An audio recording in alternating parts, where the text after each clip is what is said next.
Vou deixar aqui o rapaz aqui falando. Logo após, vou deixar aqui o meu comentário a respeito do dom de línguas.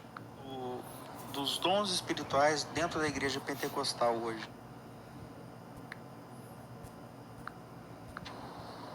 Bom, eu não vou poder entrar muito nesse tema, até porque não faz parte aqui dessa sequência, mas dom espiritual, Paulo lista mais ou menos uns 30 dons. Você tem na Bíblia 3 listas de dons, né? Romanos 12, 1 Coríntios 12 e Efésios 4. Esses dons são dados à igreja para a pregação do Evangelho e para a edificação da igreja. Se você me perguntar sobre certos dons vistos hoje no pentecostalismo e neopentecostalismo, na minha visão, isso é uma confusão que procura distorcer a palavra de Deus. Por exemplo, para ser ligeiro, né? Pegar o dom de línguas. Dom de línguas nasceu em Atos 2. Ali é a primeira incidência na igreja. Se você pegar o dom de línguas em Atos 2, você vai descobrir várias coisas. Primeiro, o dom de línguas foi dado porque os discípulos não falavam a língua das pessoas que estavam em Jerusalém naquele dia. E se você olhar Atos 2, você vai perceber que ali haviam 16 nações. E os discípulos falaram na língua deles. Segundo ponto, a língua que os discípulos falaram era uma língua de alguma nação, porque os indivíduos disseram assim: não são estes aí galileus que estão falando? Como, pois, ouvimos cada um falar em nossa própria língua materna? Atos 2 está dizendo que o dom de línguas é a habilidade que Deus te dá de falar uma língua materna que você nunca estudou. Por exemplo, eu me encontro com a Penha, ela fala russo, eu nunca estudei russo, eu não sei uma palavra de russo, mas Deus quer me usar para pregar para ela. Eu começo a conversar como se estivesse falando português, e ela vai entender russo. Isso é dom de línguas. Agora, precisa que Deus me dê o dom de línguas para falar para vocês agora? Ou vocês estão entendendo o meu pobre português? Não estão entendendo? Não precisa dom de línguas. E por que eu tenho uma igreja cheia de gente que fala português e alguém está falando língua estranha? Que não é língua de nação nenhuma, que não é japonês, não é inglês, não é francês, não é nada. Isso é um engano para ludibriar as pessoas. Nós temos que voltar à Bíblia, porque a Bíblia prova de que dom de línguas só é dado quando há necessidade. É a possibilidade de falar uma língua materna que você nunca teve contato. E você só fala quando o Espírito Santo der, porque é Ele quem distribui. E segundo Paulo, em 1 Coríntios 12, conforme lhe apraz. Não diga que na igreja todo mundo tem que ter o mesmo dom, porque é o Espírito Santo quem distribui e não somos nós. Então vamos para a resposta que tem que estar na Bíblia. Porque o que fala em línguas desconhecidas não fala a homens, senão a Deus. Porque ninguém o entende e em espírito fala mistérios. Mas o que profetiza fala aos homens para edificação, exortação e consolação. O que fala em línguas desconhecidas edifica-se a si mesmo, mas o que profetiza edifica a igreja.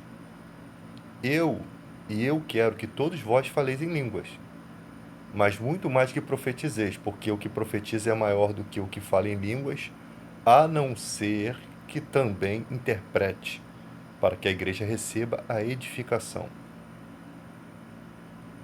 Parece que a pessoa pega e quer explicar uma questão como essa em poucos segundos, em poucas palavras. É aí que acontece o erro.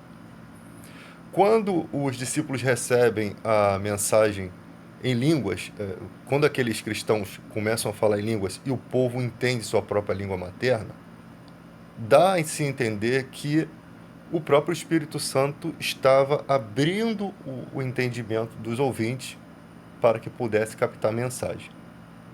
O que esse rapaz disse no vídeo que o dom de línguas não é mais necessário nas igrejas. Isso não é verdade. Porque ele é um dom do Espírito Santo, apesar de ser o menor. E o que é dado, o dom que é dado, ele não é tirado. A impressão que dá é que o rapaz disse que o dom é dado só quando é conveniente. Não. O dom de línguas, ele tem várias maneiras de ter a sua atuação. E um desses, eu não oro em línguas, não recebi esse dom. Mas sou capaz de defender pelas escrituras o dom, porque está ali Paulo dizendo O que ora em línguas edifica a si mesmo. Lembre que o Espírito Santo, quando ele ora a Deus, ele ora com gemidos inexprimíveis, né? Então, o que ora em línguas é talvez como o Espírito Santo faz. Ele ora em uma linguagem que ele não conhece, né? Que é uma linguagem misteriosa, porque ele recebe o dom, ele está orando em uma linguagem que ele não entende, é um dom. É como se você... Uma pessoa que recebe o dom de desenhar, ela olha o objeto e ela desenha. Quem não tem um dom não consegue fazer isso. Simplesmente ela faz por fazer. E assim também é um dom, por isso que se chama dom.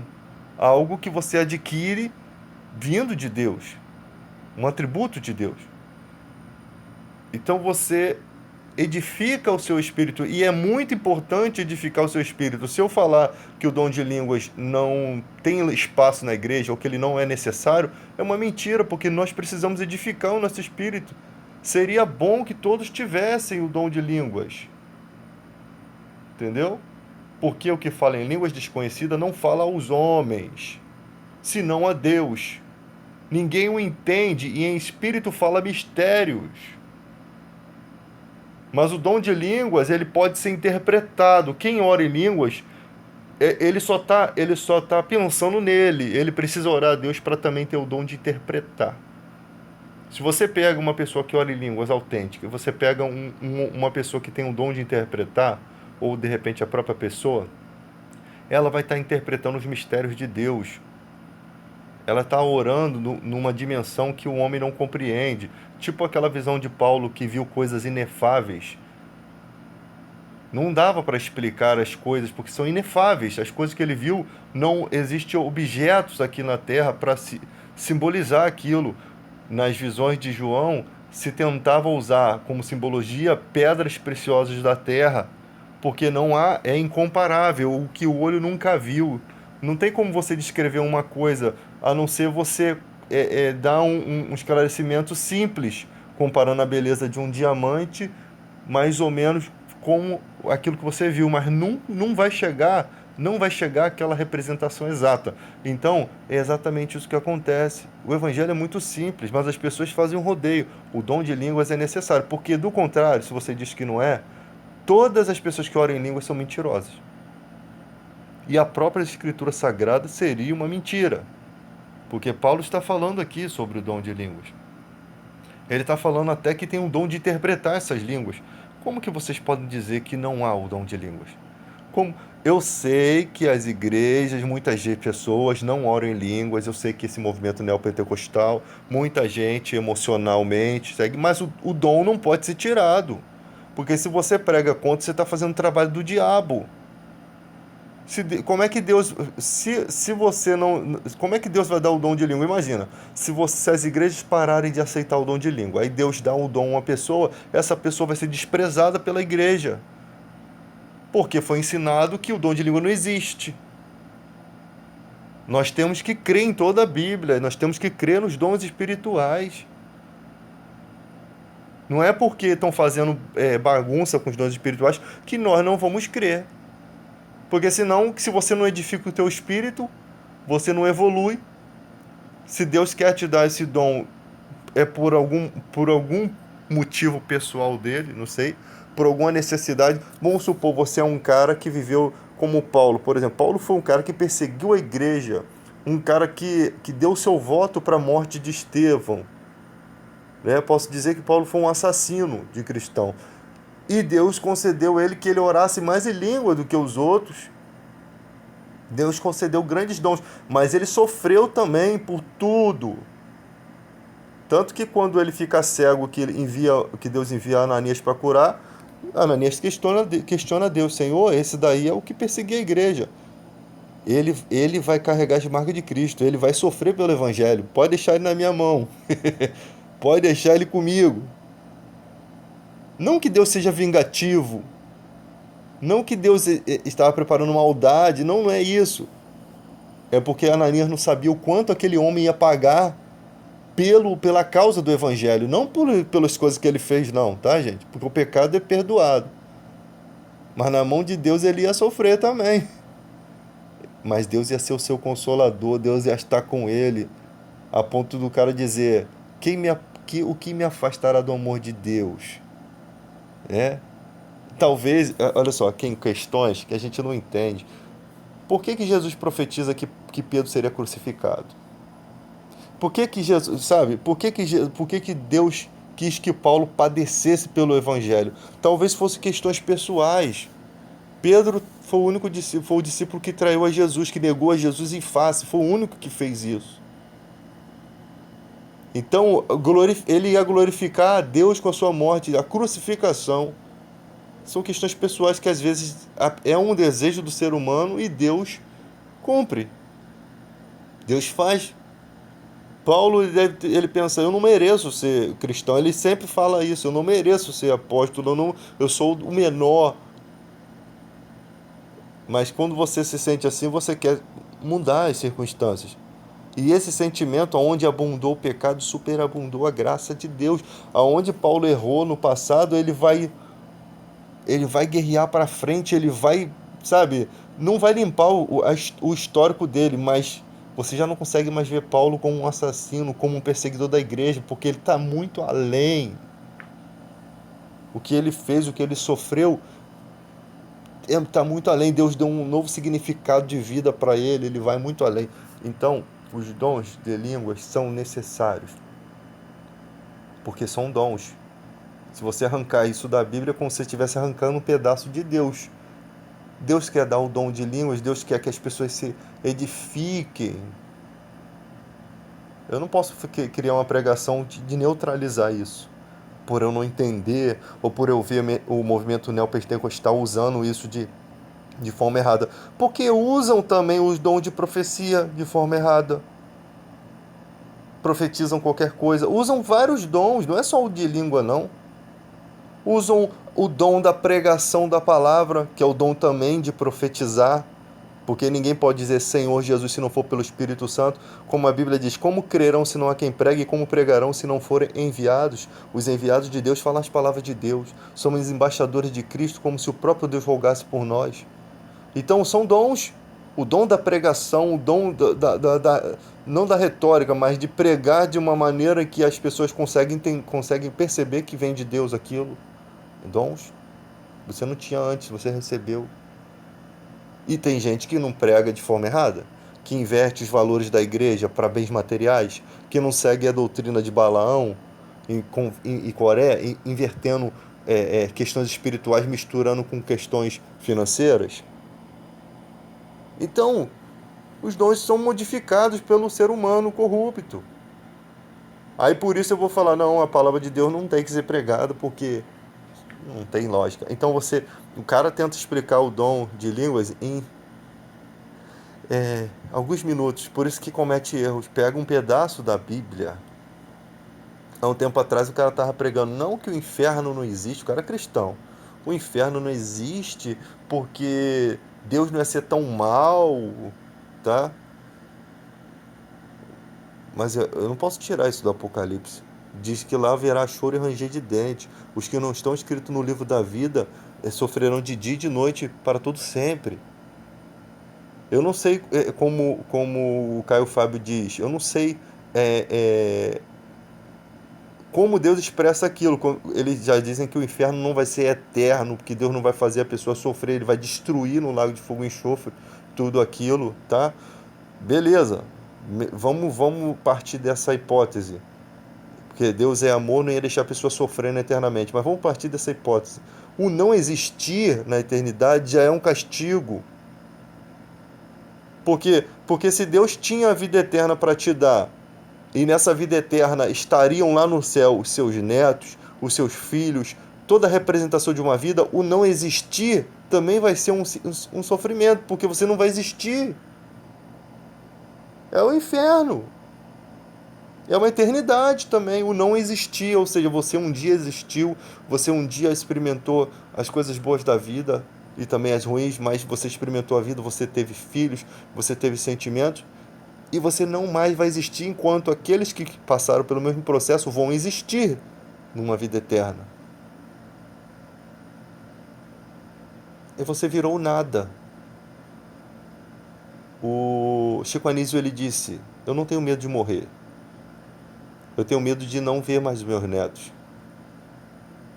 Nem todo mundo que diz que não tem medo de morrer realmente não tem medo.